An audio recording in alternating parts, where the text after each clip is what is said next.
So, Joe Pyfer versus Marc-Andre Barrieu. I think I pronounced that last part right. I know that he's Canadian, so I try to add the French twist to it a little bit, but sometimes I fall on being sophisticated.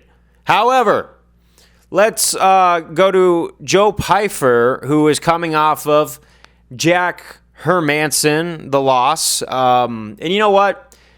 I think it was a winnable fight for Pyfer. I think he just needed to fix some rookie mistakes. He needed to fix some serious problems that, are going to choose between whether he's going to stay in the lower rankings or really bust onto the scene. Because I like to compare Joe Pyfer to Bo Nickel. Bo Nickel has a lot of hype around him and is fighting currently a lot of guys who aren't really that good. He hasn't really faced down a top competitor. I know that Bo Nickel's calling out Shara right now, but I think that Bo Nickel sees an easy target in Shara. To be honest, I think Bo Nickel would make very quick work of Shara, if I'm being real. However, Joe Pyfer, on the other hand, he has really just tested himself and isn't afraid of a challenge, and he's not afraid of backing down. You can watch with that Jack Hermansson fight that he wasn't willing to give up. And knowing Joe, his first Contender Series fight where he broke his arm, came back, rehabbed himself, and then came back to the sport, and then finally got into the UFC. So discouragement is not on this guy's menu. And that's the mental part of him that I honestly believe is going to separate him from basically the person who's going to have a mental block. I don't know. Is Joe Pyfer going to have a mental block? I don't know, but I really don't think so. I don't think it's going to be an issue for him just because he's shown such mental fortitude of, I'm not going to let this break me.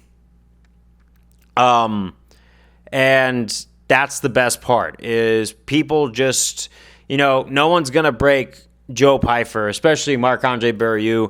And I think Mark is the perfect welcome back fight for Joe Pyfer because he's not like a Jack Hermansson status, but he's just teetering on being in the top 15. So if Joe Pyfer can make quick work of Marc-Andre, then he's definitely going to want more, and he's probably going to come back against someone in the top 15, and he's gonna make quick work with them. I think he's had some time to reassess, see what he's doing wrong, see what he could do better. And this moment is do or die for Joe Pyfer. However, I really think that I'm looking forward to seeing if Joe Pyfer succeeds, because if Joe Pyfer succeeds, which I honestly think he is, I don't think mental weakness is in this guy's vocabulary or just in him at all. I really think we're probably going to see a better version of him, and he's going to take those losses early in his career that are going to help him become a better fighter. So that way, in the future, when he busts up the rankings and he becomes near title contention, he's ready. He's very self-aware, and I really think that he's going to get it done. I have him as a heavy favorite. Marc-Andre, seeing the guys he's fought, and he's at 34 years of age. So we'll see. I would have Marc-Andre as a heavy underdog. No offense. I know that Mark has done a lot to beat a lot of the non-ranked guys, but against Chris Curtis, he did fall short by a decision, and I think he was in the rankings at that point, but he's not anymore. So I think that this is why Joe Pyfer is taking this fight now. Good matchup for Joe, and you know what? Looking forward to seeing the result. Peace out.